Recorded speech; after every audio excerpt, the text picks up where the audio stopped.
All right, welcome everyone. We are expecting a few more people, but we also have a lot on the agenda. So I'm going to just go ahead and get started, and we will welcome anybody who comes in the next little while to join us and jump in, and we'll figure things out together. So if you haven't had a chance to already, please introduce yourself in the chat window. Just tell us who you are and where you're from so that everybody can see the nice mix of folks who are joining us here today. My name is Kiran Purohit. I'm from the New Visions science team in the Curriculum and Instruction Department at New Visions. And I'm going to be facilitating this webinar, but I'm not going to be presenting and talking the whole time because there's a lot of interactive things we're going to do and a lot of different components to this session. And so I will be here to facilitate and to guide you through some resources, but I am not going to be talking the whole time, which is good. So let's get into it. So first up, we're going to do some introductions. I'm Kiran. I'm facilitating today. I've been here at New Visions for about almost 8 years. And really, most of my work is designing curriculum materials for science and math and supporting professional learning sessions and workshops. And very little of my work before COVID-19 hit the city was doing anything with webinars or anything online.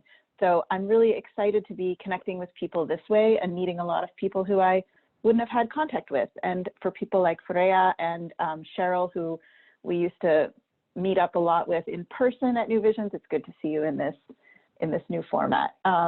So I'm glad to see everybody. Just before I move on, two of my colleagues from New Visions from the New Visions science team are here. John and Libby are here, and they're going to be participating. And Susan is here. Her name on the screen looks like NVPS. And so what I want to tell you that's very important is if you're having any technical problems, she's running this session. And so if you are having trouble knowing where to go or joining or getting out of a breakout room or anything like that during this session, what you can do is chat directly to NVPS and Susan will help you out. But I'm sure now that we've all been in this space for over 7 weeks, I'm sure there will be very few of those kind of problems as we go through the session. Okay, so let me give you a little bit of a context of where this webinar falls in our work overall. So there's a new resource that we put on our site called the Mystery Pathogen module. And it's really an adaptation of some of the resources from Unit 4 in Living Environment, but to be more useful for a remote learning context. We're going to actually have 3 webinars that are on different aspects of this module. Today's that you're in right now, welcome, is about Google Classroom. And it's really hopefully a response to some of the stuff we've been hearing about what people are learning about using Google Classroom well at this particular moment and what people would like to talk about together. So hopefully this will be a forum for sharing some practices and thinking together. Next week's session, so at the same time next week, Wednesday afternoon, the focus will be on using peer-to-peer discussion in this module. And then finally, the last session, the following week, will focus on formative assessment and feedback. So even if you're not teaching this module, you're doing other resources or using other materials in Living Environment, we hope that these focus areas will be helpful to you for thinking about the kinds of practices you need to incorporate into your instruction right now as we're doing remote learning. So I just want to pause for a second and ask, do these issues resonate, these issues of getting to use Google Classroom better, getting students to talk to one another and engage in discussion, and being able to provide formative assessment and feedback? Do these resonate, or is there any response people have about how these are at this moment as focus areas? You can just write in the chat if you have anything you want to add about these focus areas, and I'll just pause for a moment.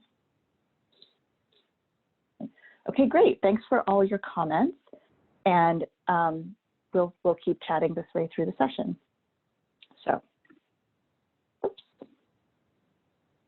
So here's today's agenda. We're going to do an overview of the Mystery Pathogen Learning Plan, just to get a sense of what the parts are and how it works. Then we're going to experience the launch for that learning plan in Google Classroom and debrief.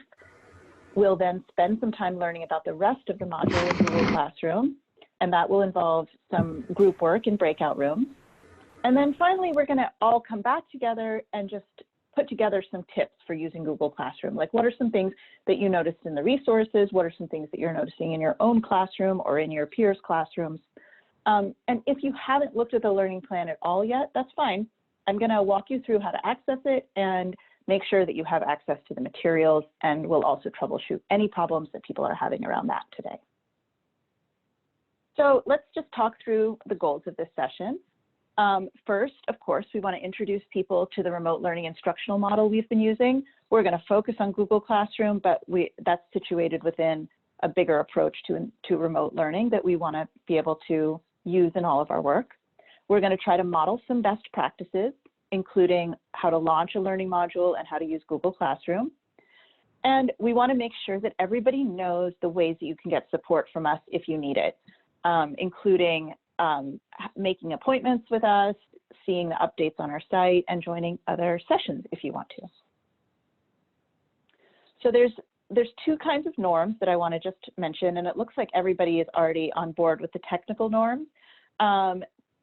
Actually, I think I reversed these.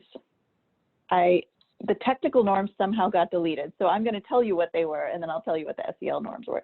The technical ones were simply that people stay muted if, because this session is big, there's like about 30 people registered, so that people stay muted if they're not talking so that we can hear whoever's speaking at the moment, and that we give everybody a little wait time, because sometimes if you're trying to unmute and then you're trying to speak, it can be tricky.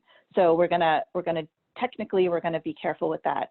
Then in terms of just the social and emotional component of this work, I think we just always want to mention that this is a really complex and difficult time for a lot of people in a lot of different ways.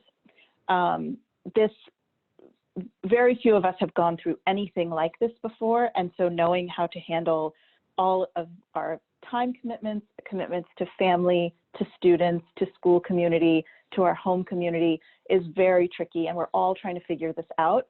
And so people may be in very different places in the session about where they are with instruction and where they are with their whole professional life and competence with all this. And we just want to recognize that and just sort of normalize that and say it's all okay. And then the other thing we just want to say in terms of availability of resources is that we make everything available after the session, the slides, the materials, and we're trying to get the recordings available soon too, because we know sometimes people need to leave or people check out in the middle and want to go back and watch something. So everything will be available afterwards, and you can even share with a colleague if you want. All right, so now we're going into a flyover view of the resource. And we're going to start with this to make sure everybody is kind of oriented to the resource that we're going to be looking at today. So first up, where can you find the instructional resources that New Visions is creating? So I'm going to do a walkthrough of that, but the other way you can, since you're in this webinar, there's one easy way you can get this resource, which is Susan is going to put it in the chat and you can just open it. But if you want to know how to go back and find it again later, I'm going to guide you through how to use this site, remote.newvisions.org. So I'm going to open this up. I'm going to stop sharing my slides for just one moment so I can show you this. Share. Did I do this right? Not that. Come on.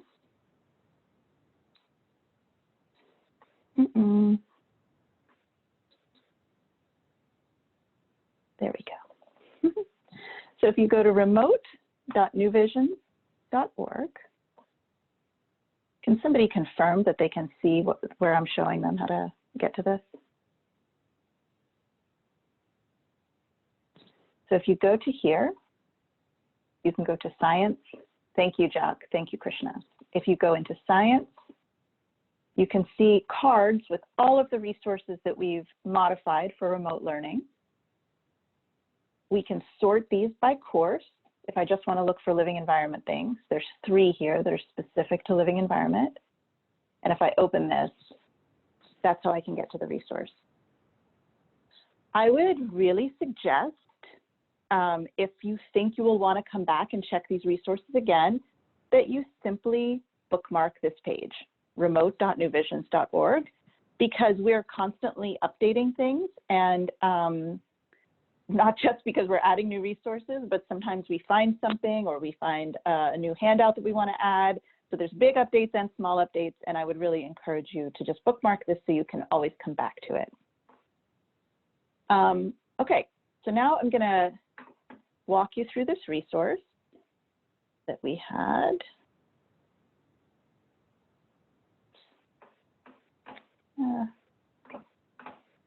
Sorry, I minimized my slides here. Now I have to get them back. There we go. Great. So when you go into these resources, there's a couple things we just want to make sure to call your attention to.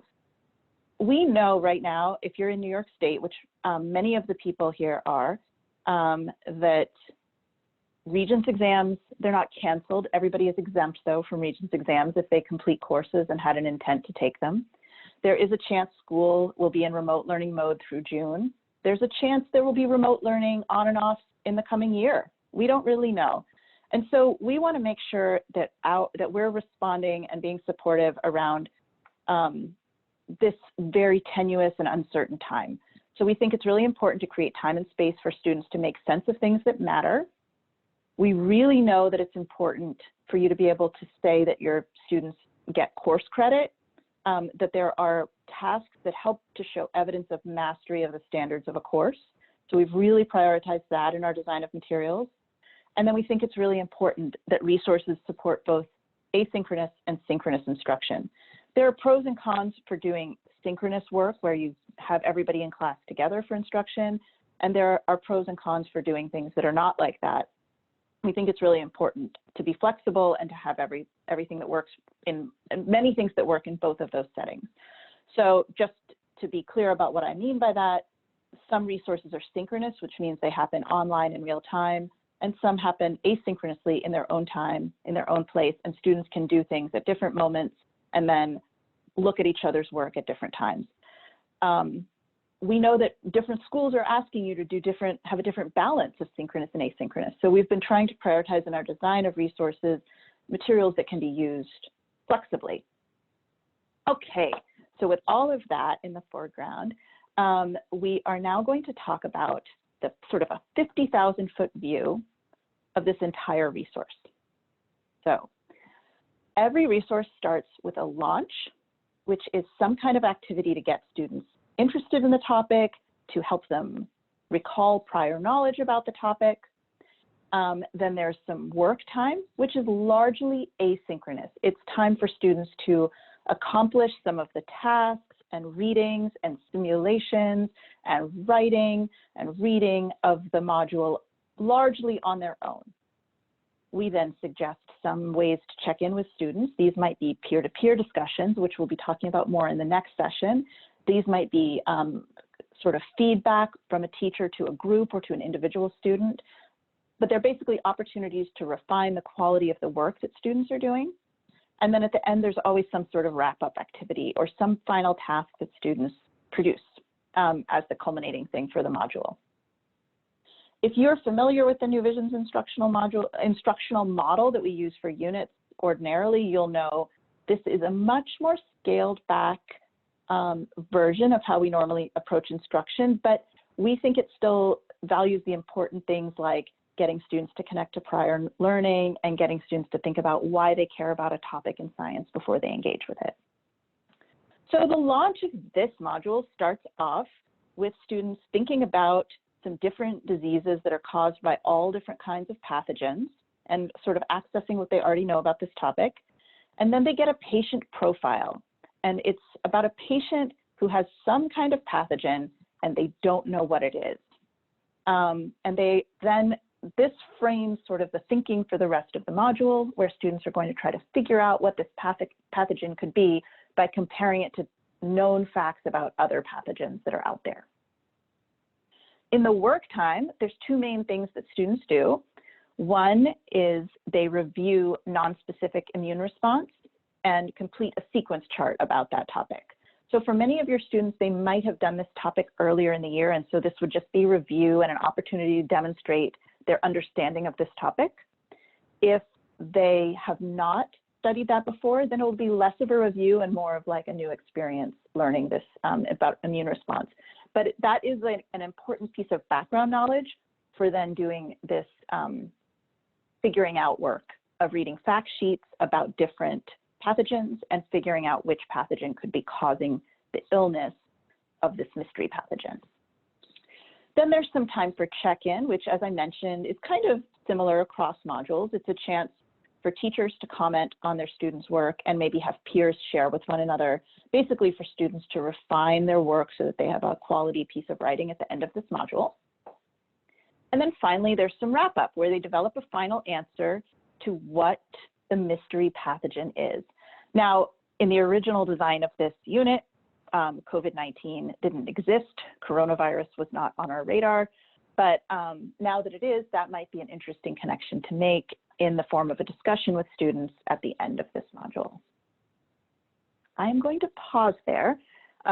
Hopefully people have had a chance to open the module and followed along as I explained the overall kind of 50,000-foot view of it. And I'm just going to invite people now to write any questions or responses they have about the overall flow of this module.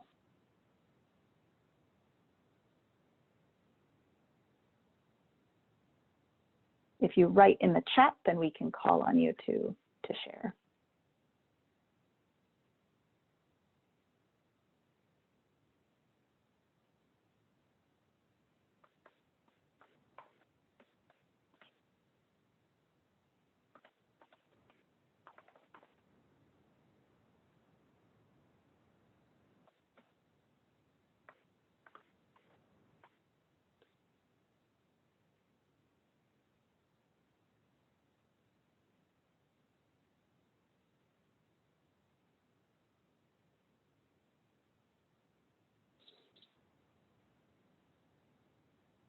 I'll give it another. Okay, Freya's asking, do they use Google Chat to discuss when they do peer discussions? That's a great question. And we, like I said, we're going to go into peer-to-peer discussions a little more in the next session. But for this session, we're going to talk about how you can use the question feature in Google Classroom for doing kind of lightweight peer discussions.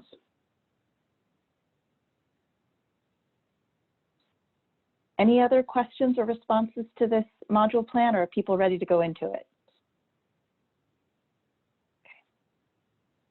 I'm going to take that as a we're ready to move on. So let's do the launch. So this question I would like everybody to respond to if you don't mind. So how do you currently use Google Classroom, if at all? Now, if your answer is we're not using it yet or we're never going to use it, that's fine. But so many people are using Google Classroom that I figured everybody will have some response about how they're currently using it. So if everybody could just take a moment in the chat window and respond, how do you currently use Google Classroom?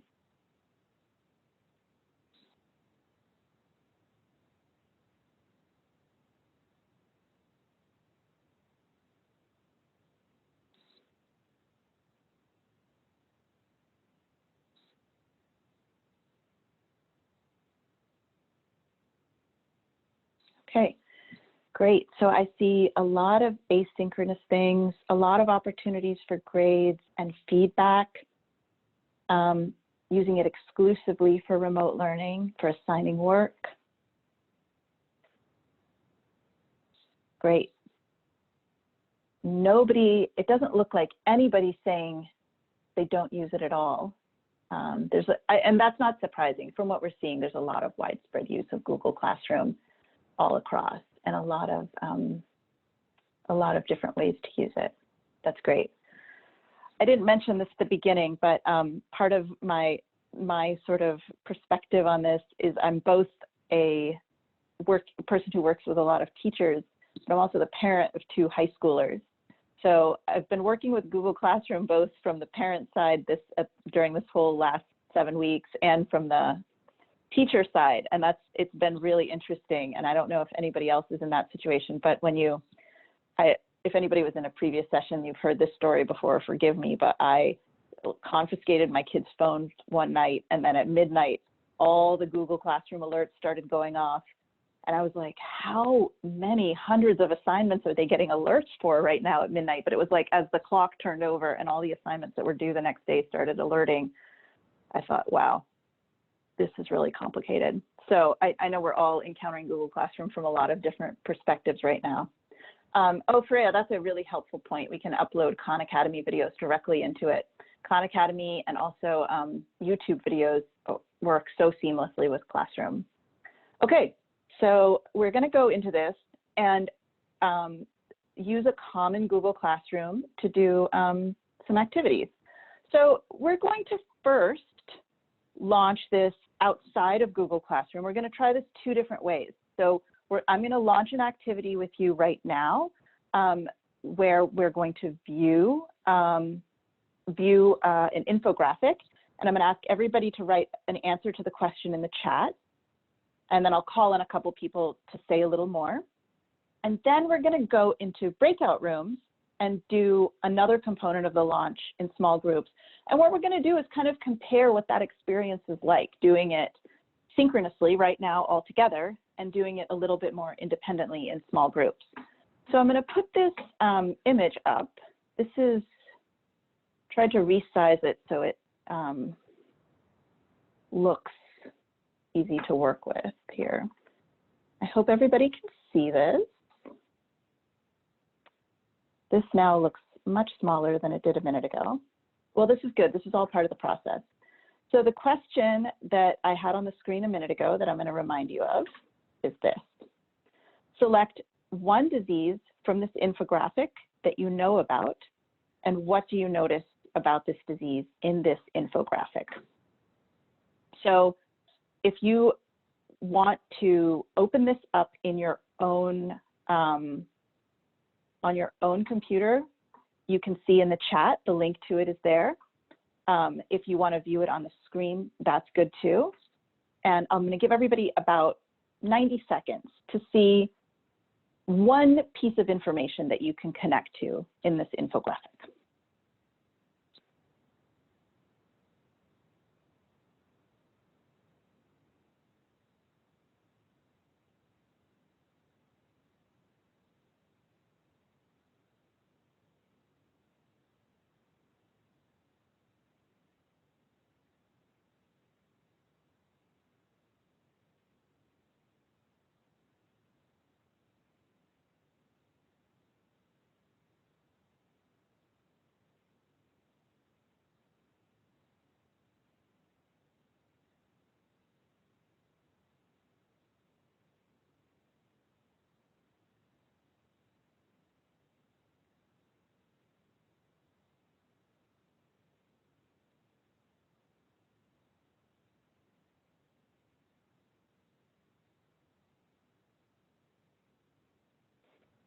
I just put the question prompt in the chat in case anybody needs that, in case that's helpful for anybody trying to find it.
Okay, great. A lot of people put a comment about what they're noticing in here. I'm glad people were able to read this.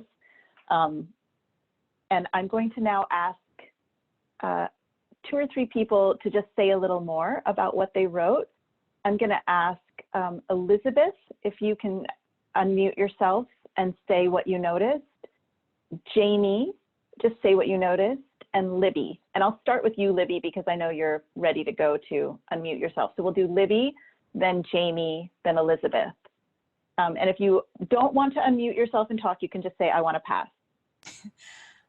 I think I'm just very interested in Ebola and how it compares to other diseases, because I think we made such a big deal out of Ebola and everyone was so scared about it.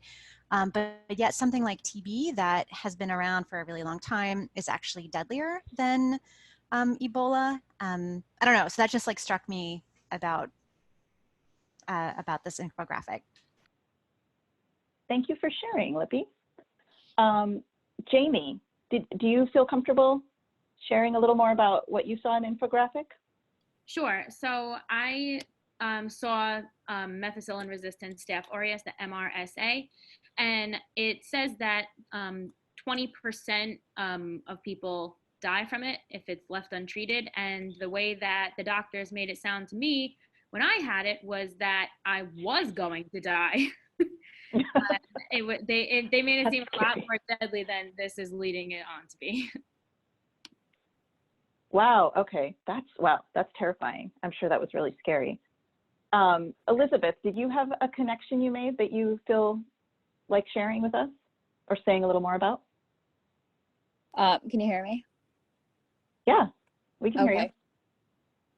Well, I couldn't like decide which one I wanted to choose, so I just tried to find one that was farthest away and like the most extreme one I could think of. So I tried to look as high up on the image as possible.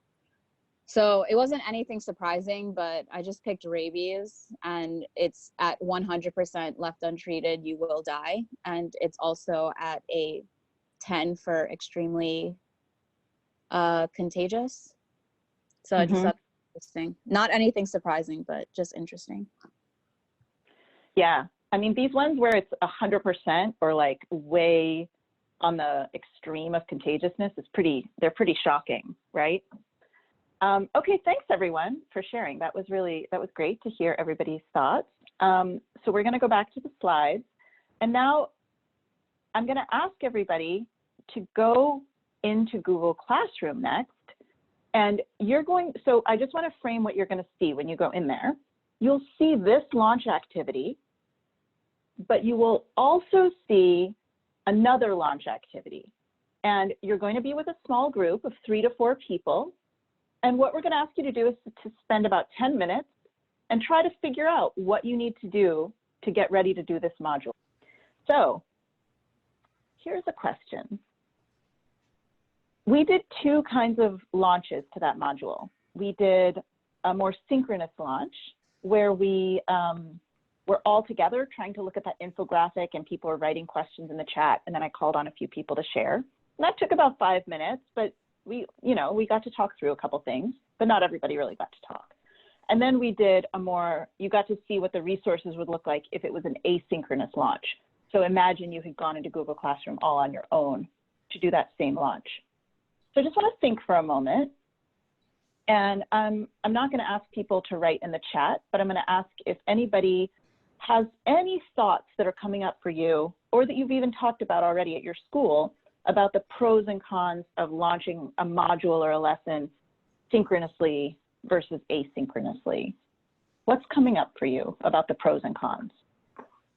So Sheldon and Krishna, some of the stuff you guys are saying is exactly what we've been thinking about. So I'm curious, I'm gonna share this next slide and just see if these things resonate with folks. The nice thing about a synchronous launch is that students have face-to-face interactions. You can respond to confusion and things that come up. Like, what if Elizabeth had said something about rabies, that like lots of people are catching rabies right now and it's a big problem? Well, I would want to say something about that on the spot. I would not want her to leave the class thinking rabies is likely to be a big human problem in New York City, right?